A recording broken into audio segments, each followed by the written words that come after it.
Hi, hello மக்களே, welcome back to lucky போஷி YouTube channel. Today வந்து நம்ம என்ன டாபிக் பார்க்க போகிறோம்னு பார்த்தீங்கன்னா, பிறந்த குழந்தைங்களுக்கு வரக்கூடிய சளி இருமலை பற்றி நம்ம பார்க்க போகிறோம். நம்ம சேனல் நீங்கள் ஃபஸ்ட் டைம் பார்க்குறதா இருந்தால் மறக்காமல் சப்ஸ்கிரைப் பண்ணிடுங்க, பக்கத்தில் இருக்க பெல் ஐக்கானை கிளிக் பண்ணிடுங்க. ரொம்ப யூஸ்ஃபுல்லான வீடியோக்குள்ளே வாங்க போகலாம். சளினால எல்லாத்துக்கும் ஞாபகம் வருது ஃபஸ்ட்டு வெத்தலை தாங்க. ரெண்டாவது வந்து ஓமவளி இலைன்னு சொல்லணும்ல, ஓம இலை அது தாங்க. அடுத்து வந்து துளசி வந்து ஆப்ஷனல் தான், இருந்துன்னா யூஸ் பண்ணிக்கோங்க, இல்லாட்டினா விட்டுறலாம். எனக்கு வந்து இந்த 3 இலையுமே கிடச்சிது. நானாக ட்ரை பண்ண ஒரு ரெமெடின்னு கூட சொல்லலாம். என்னோடய பாப்பாவுக்கு தான் நான் யூஸ் பண்ணியிருந்தேன். அவளுக்கு வந்து 27 டேஸ் தான் ஆகுது. 27 டேஸ்லேயே இப்போ வந்து 30 டேஸ் ஆகிடுச்சு. 27 டேஸில் வந்து ரொம்ப சளி அதிகமாகிடுச்சு. ஸோ என்ன பண்ணலாம் அப்படின்னு யோசிச்சுட்டு இருக்கும்போது தான் இந்த ரெமெடி ட்ரை பண்ணலாம் அப்படின்னு இருந்துச்சு. பாப்பு வந்து நம்மளுக்கு மருந்து கிடையாது அப்படிங்கிற ஒரு ஜாலியில் வந்து பார்க்கறதுக்காண்டி உட்காந்துக்கிட்டா. ஃபஸ்ட்டு நான் வந்து ஓமவளி இலையை எடுத்துக்கிட்டேன். ஒரு அகல் விளக்கு அப்படின்னா இந்த மாதிரி வீட்டில் இருக்க கை விளக்கு எந்த விளக்குனாலும் எடுத்துக்கோங்க. அதில் நல்லா நல்லெண்ணெய் விட்டு எரிய விட்டுக்கோங்க.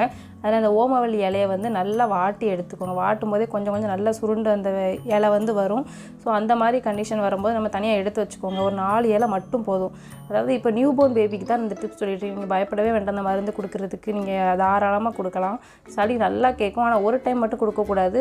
ஒரு 3 நாள் தொடர்ந்து கொடுக்கணும். மார்னிங் டைம் கொடுக்கணும். ஈவினிங் ஒரு 6 மணி வாக்கில் 6 மணி வாக்கில் கொடுக்கணும். அந்த மாதிரி நீங்கள் கொடுத்துட்டு வந்தீங்கன்னா சளி எல்லாமே சரியாயிரும். இந்த கிருட்டுன்னு இழுக்கிறது அந்த மாதிரி பிரச்சனை எல்லாமே சரியாயிரும். என்னோடய பௌஷிக்கு வந்து இந்த மாதிரி ஒரு சளி பிரச்சனை வந்து என்னடா செய்யலான்னு யோசிச்சுட்டே இருக்கும்போது தான் இந்த ரெமடி நான் ட்ரை பண்ணேன். ஆல்ரெடி சளிக்குள்ளே ஒரு இது அதாவது கஷாயம் மாதிரி போட்டிருக்கேன். அதில் இதில் ஒரு சிலதை வந்து நான் எடுத்து இந்த மாதிரி செஞ்சு கொடுக்கலாம் அப்படின்னு சொல்லிட்டு தான் நான் யோசித்து இந்த ரெமெடி ட்ரை பண்ணேன். நீங்களோட உங்கள் குழந்தைக்கு வந்து இதை ட்ரை பண்ணி பார்க்கலாம் கண்டிப்பாக. நியூ போர்ன் பேபிக்கு வந்து எல்லாருமே மருந்து கொடுக்க பயப்படுவாங்க. நான் வந்து பயப்படலை. எதை எப்படினாலும் கொடுத்து சரி பண்ணணும் அப்படிங்கிற ஒரு எண்ணத்தில் இந்த மாதிரி தான் ரெடி பண்ணேன். 4 ஓமவளி இலை மட்டும் போதும். இல்லை உங்களுக்கு வெத்தலையும் துளசியும் கிடைக்கல அப்படின்னா அந்த ஓமவளி இலையை மட்டுமே நீங்கள் நல்லா சுட்டு அதை சாறு பிழிஞ்சு கொடுக்கலாம். சளி ரொம்ப நல்லாவே கேட்கும். அந்த இருமல் தும்மல் எல்லாமே ஒரே மருந்து போதும். இது சூப்பரான ஒரு ரெமெடி. இதை நல்லா வாட்டி எடுத்துக்கோங்க. வாட்டிட்டு ஒரு காட்டன் துணியோ இல்லை ஏதாவது ஒரு நல்லா க்ளீன் பண்ண துணியை எடுத்து வச்சுக்கோங்க. அந்த துணியில் நல்லா பொதிஞ்சு நல்லா புழிஞ்சு எடுத்துக்கோங்க. அந்த சாறு வந்து நம்ம டேரெக்டாக புளியலாம். ஆனால் அந்த கறி எல்லாமே டேரெக்டாக அந்த சங்கில் வந்து விழும். ஸோ அதனால் ஒரு துணியில் போட்டு புழிஞ்சிங்கன்னா நல்லா ஃபில்டர் ஆகி நம்மளுக்கு வந்து சாறு கிடைக்கும். அதனால தான் இந்த மாதிரி ஒரு காட்டன் துணியில் போட்டு நம்ம புழிஞ்சு எடுக்க போகிறோம். நான் ஒரு கைட்டே கேமரா பிடிச்சிட்டு இந்த மருந்து செஞ்சதுனால கொஞ்சம் உங்களுக்கு கிளியராக இருக்க வாய்ப்பு கம்மியாக கூட இருக்கலாம். ஸோ கொஞ்சம் அட்ஜஸ்ட் பண்ணிக்கோங்க. பார்த்திங்கன்னா சுட்டு அந்த மருந்து வந்து நல்லா ஃபில்டராகி வருது. இந்த சாறு மட்டும் கொடுத்தாலுமே உங்கள் குழந்தைக்கு வந்து சளி நல்லாவே கேட்கும். கண்டிப்பாக கொடுத்து பாருங்கள். கூட 2 எக்ஸ்ட்ரா சேர்த்திங்கன்னா சளி கொஞ்சம் இன்னும் சூப்பராக நல்லா கேட்கும். ஸோ அதனால தான் கூட 2 எக்ஸ்ட்ரா பொருள் நான் சேர்த்துருக்கேன், வெத்தலையும் துளசியும்.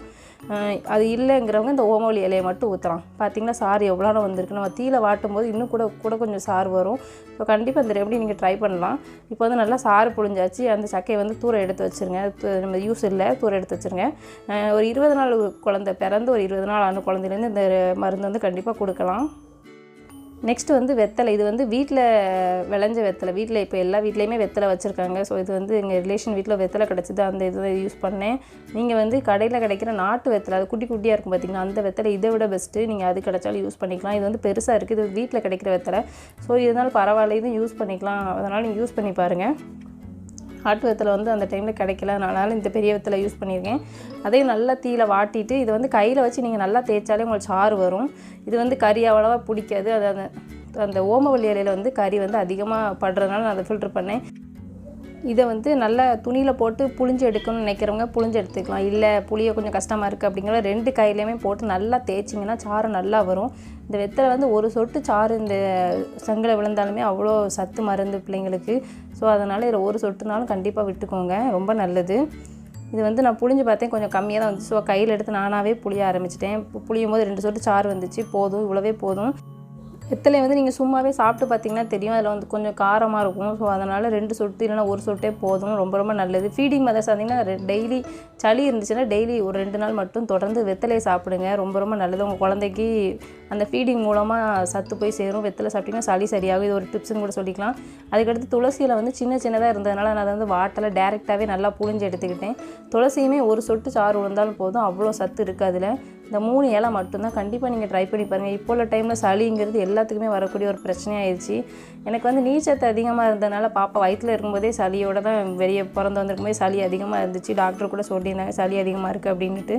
ஸோ வெளியே வந்தப்புறம் கூட சளி அதிகமாக இருக்கிறனால நான் இந்த மாதிரி டானிக்லாம் ட்ரை பண்ணேன், கேட்கல. அதனால் நான் வீட்டில் இருக்க ரெமடி வச்சு ட்ரை பண்ணேன். சூப்பராக கேட்டுச்சு. பாப்பா கூட இந்த மருந்து கொடுத்துட்டு பின்னாடி அட்டாச் பண்ணியிருக்கேன். நெக்ஸ்ட் ஒரு சூப்பர் வீடியோவில் சந்திக்கலாம். தேங்க்யூ.